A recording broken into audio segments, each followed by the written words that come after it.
Bonjour les gens. Alors aujourd'hui nous sommes le lundi 30 juin 2025. Donc je reviens vers vous avec un nouveau petit tirage concernant l'Iran toujours. Donc c'était donc à propos d'un possible changement de régime, donc suite à une demande. Donc la réponse pourrait paraître évidente, certes, mais bon j'ai quand même vérifié. Donc nous allons commencer comme d'habitude par la coupe. Alors nous avons ici la méchanceté suivie de l'aigle. Bon bah c'est pas fameux non plus, ça encore. Hein. Là on voit bien que quand même ben le dirigeant, le régime, le GOUV, celui qui dirige, hein, va devenir de plus en plus méchant. Par souci de vouloir se protéger, parce qu'effectivement ils ont quand même subi des choses hein, dernièrement, comme on sait. Donc il y a quand même un affaiblissement. Du coup, ben, ce régime donc, va devenir un petit peu plus féroce vis-à-vis de sa population. On aurait pu s'en douter, mais voilà, c'est une confirmation. Hein. Donc je pense ils vont user de beaucoup plus de répression encore vis-à-vis de leur propre peuple, justement. Donc je mets ça de côté. Donc, et en même temps, je vous dis, ça nous montre quand même que ben ouais, le régime va devenir de plus en plus agressif et pas que vis-à-vis de sa population. Donc ce qui est apparu en premier, on nous parle ici d'annonce. Nous avons l'ennemi suivi de la renommée. Donc là on peut s'attendre à des annonces de la part de l'Iran. Comme je vous disais, ils vont faire des annonces assez fracassantes hein, normalement. Autant vis-à-vis de sa population que pour nous. Ils vont pas s'en cacher. Ils vont pas s'en cacher. Donc des nouvelles par rapport à leur fameux projet de tout ce qui est enrichissement par rapport à la bombasse. Hein. Voilà.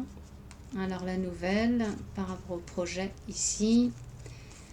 Alors, il y a bien des soucis sur le plan économique, hein, en ce moment toujours, comme on sait déjà d'ailleurs. Hein.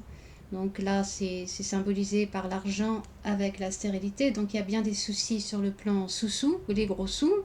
Sauf que avec la carte des présents, ils vont quand même recevoir de la part de l'étranger, c'est-à-dire de la part de leurs alliés, notamment la Rouchki, mais pas uniquement. Donc des petits cadeaux, des gros cadeaux même, hein, des gros cadeaux financiers. Mais tout cela, c'est vraiment vis-à-vis d'une guéguerre qui se prépare encore à l'heure actuelle. Ça n'est pas terminé, comme je vous disais. C'est une affaire de temps avant que ça reprenne, une affaire de mois, de jours, de semaines, on ne sait pas encore. Hein. On ne peut pas vraiment savoir en voyance exactement, on ne peut pas évaluer de façon très précise. On sait juste par les cartes donc que ça va revenir incessamment sous peu. Et la chauve-souris nous parle ici de violence quand même. Donc de tout cet argent tout, qui va arriver, donc c'est vraiment... c'est pas uniquement pour relever l'économie du pays, pas seulement pour aider les gens. D'ailleurs, le peuple iranien ne va pas être aidé tant que ça. Il va être ponctionné donc dans un effort de guéguerre. En même temps, on va vouloir leur donner l'impression, hein, le peuple, les dirigeants iraniens vont vouloir leur donner l'impression que leur vie va s'améliorer un petit peu parce qu'il y a de l'argent qui va rentrer, qui va renflouer les caisses hein, de la part des alliés justement. D'investissement qui vient de l'étranger, donc d'investissement, mais aussi ouais, c'est ça, des aides financières. Hein. Mais c'est vraiment vis-à-vis d'un effort de guéguerre. Donc on va quand même ponctionner la population aussi bien que essayer de l'aider sur un plan économique. On va leur donner à la fois des bonnes nouvelles et des fausses nouvelles. C'est ce qui ressort ici. C'est-à-dire qu'ils vont pouvoir en profiter un petit peu, mais pas trop non plus. Et il va surtout falloir qu'ils fassent des efforts, se serrer la ceinture. Donc la population iranienne donc, va devoir quand même se serrer la ceinture, oui, et se faire ponctionner. En même temps, la carte des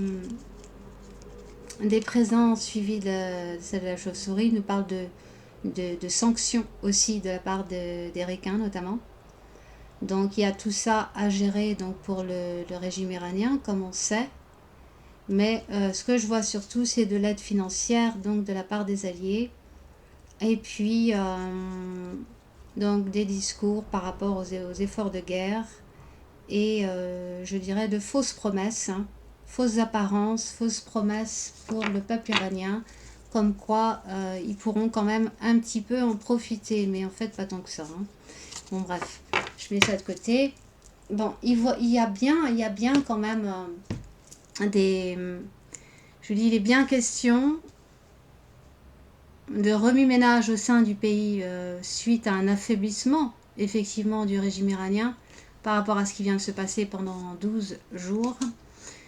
Un affaiblissement dont certains au sein du peuple iranien vont vouloir profiter. Nous avons ici des discours, des disputes, des contestations et surtout un désir de changer les choses avec la nativité, le changement. Et puis donc les opposants, hein, avec la carte des corbeaux, les opposants au régime iranien. Mais attention, parce que la carte des corbeaux, c'est aussi la carte de la répression, notamment, surtout quand, pas loin, il y a la carte de la roue qui bloque, la roue qui symbolise aussi l'impasse. Donc là, j'y vois quand même pas mal de répression. Alors ici, on peut nous parler de soulèvement avec l'élévation, mais je vous dis, avec la carte des corbeaux et surtout la roue qui bloque, là, c'est mal barré pour un soulèvement des opposants au régime iranien. Je vois pas vraiment, les cartes ne renvoient pas du tout à un soulèvement, pas pour maintenant, ni pour, je dirais, les 3-4 prochaines années. Hein. Pas pour moi en tout cas, hein. C'est pas ce que je vois là. Hein. En même temps, ça peut paraître évident, vous savez, en période de guerre, ça me paraît difficile. Ça fait quand même plus de 46 ans que la population iranienne essaie, ici et là, de renverser ce GOUV iranien, parce qu'il y en a beaucoup qui le rejettent, hein, faut pas croire. Mais à chaque fois, ça s'est soldé, comme on sait, par des exécutions, des arrestations, etc. Et donc, les conséquences sont quand même assez salées. Hein. Et en plus de ça, vous avez quand même un peuple qui n'est pas du tout armé, hein, dans l'ensemble, et qui fait face donc à un GOUV armé jusqu'aux dents, lui par contre, avec une armée relativement puissante et une technologie quand même assez bien développée pour ce qui est de bien surveiller étroitement la population. Donc c'est très très très très difficile, très serré pour les pauvres Iraniens de se débarrasser de leur gouvernement. Hein.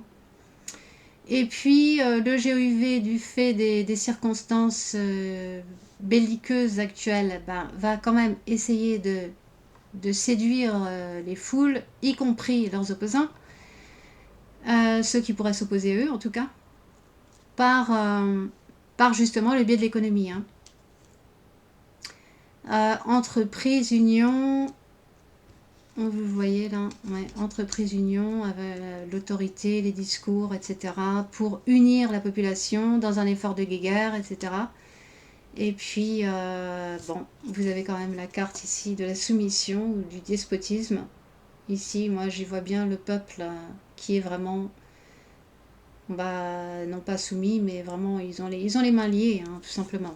Il ne faut pas être surpris, hein, avec tout ce que je viens de dénoncer là, moi ça me surprend pas, c'est pas vraiment le moment, hein. Manifestement non.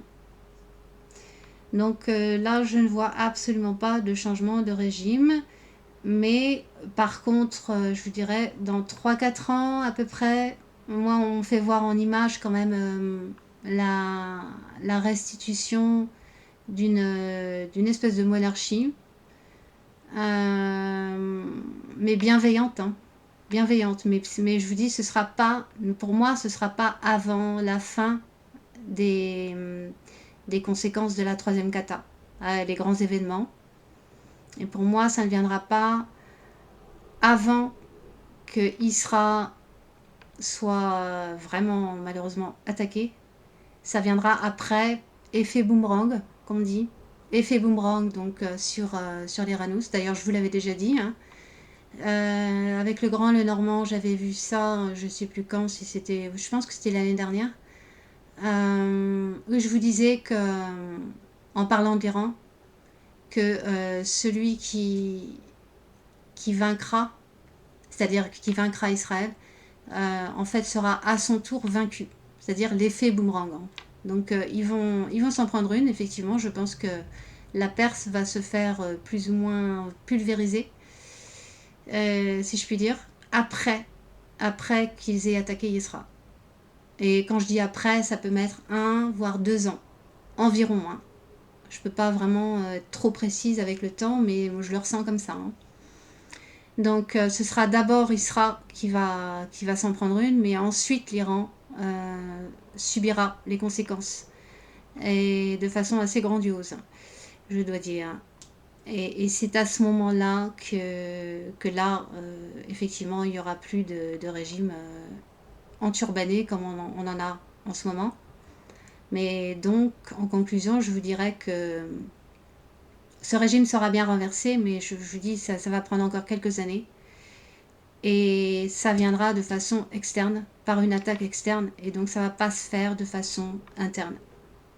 D'ailleurs, ceux qui croient que les Iraniens peuvent se démerder entre eux pour faire ça, je vous dirais, ils voient les choses de façon assez simpliste. Hein, parce que c'est beaucoup plus hard pour eux qu'il n'y paraît. Hein. Ça fait plus de 46 ans qu'ils essaient quand même. Hein. Et je vous dis, le GOIV iranien actuel est franchement trop puissant pour que les Iraniens arrivent à s'en sortir tout seuls, en fait. Donc ça se fera par la force des choses, mais de façon externe, et non pas par un mouvement de la population iranienne. Bon, j'ai voulu aussi, enfin pour moi, hein. Donc là j'ai voulu aussi voir si Khomeini allait rester ou s'il allait se faire virer. Donc là c'était la même question, est-ce qu'il y a un changement de régime et est-ce que Khomeini reste au sein de ce régime, à la tête de ce régime. Bon, alors les deux premières cartes, nous avons ici la carte du procès suivie de la carte de la difficulté. Alors bon, sait-on jamais, est-ce que Khomeini pourrait avoir des comptes à rendre vis-à-vis de ses proches politiques, son entourage politique? Possible. Mais ce que je vois surtout ici, c'est encore une fois la répression. Des procès à n'en plus finir, des arrestations,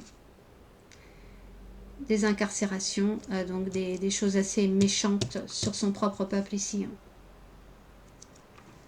Et puis, en ce qui concerne le Khomeini, bah écoutez, vous avez la carte de la chance. Alors, la maison représente la stabilité ici du pouvoir, évidemment.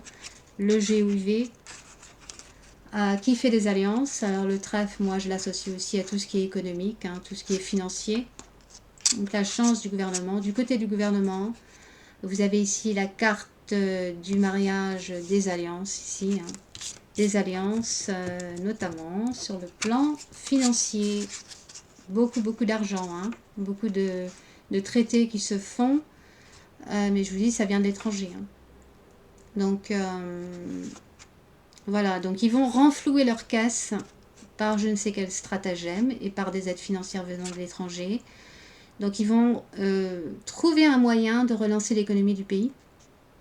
Et par là, séduire l'ensemble de la population à s'unir davantage, et notamment vis-à-vis du régime. Ouais, c'est ça, se rapprocher plus du régime, adhérer plus. D'ailleurs, de toute façon, c'est dans leur intérêt s'ils veulent rester vivants. Et puis, vous avez encore le Khomeini, ici, suivi de la carte du bonheur, voire de la réussite. Donc malheureusement, non seulement pour Isra, mais pour le reste du monde occidental, il y a véritablement, encore une fois, je vous le redis, une réussite pour Iranus et ses alliés. Il faudra se méfier justement, juste au moment où l'Iran commencera à relever un peu la tête sur le plan économique notamment. Je ne sais pas combien de temps ça va leur mettre quelques mois, quelques semaines, on ne sait pas. Ça dépend à quelle vitesse ils vont réussir à renflouer leurs caisses, les caisses de l'État. Mais c'est à ce moment-là qu'il faudra vraiment se méfier parce que c'est là qu'ils vont en profiter, bien évidemment, pour faire une frappe, des frappes sur Isra. Et puis ensuite, le reste, vous connaissez la suite. Hein. Sinon, revoir la vidéo précédente et même la vidéo d'avant. Voilà. Allez, je m'arrête là. Et puis, j'espère pouvoir trouver un autre sujet, peut-être un brin plus intéressant, pour la prochaine fois. Voilà, je vous embrasse. Et puis, je vous dis à ciao. Et à bientôt, j'espère. Bisous, bisous.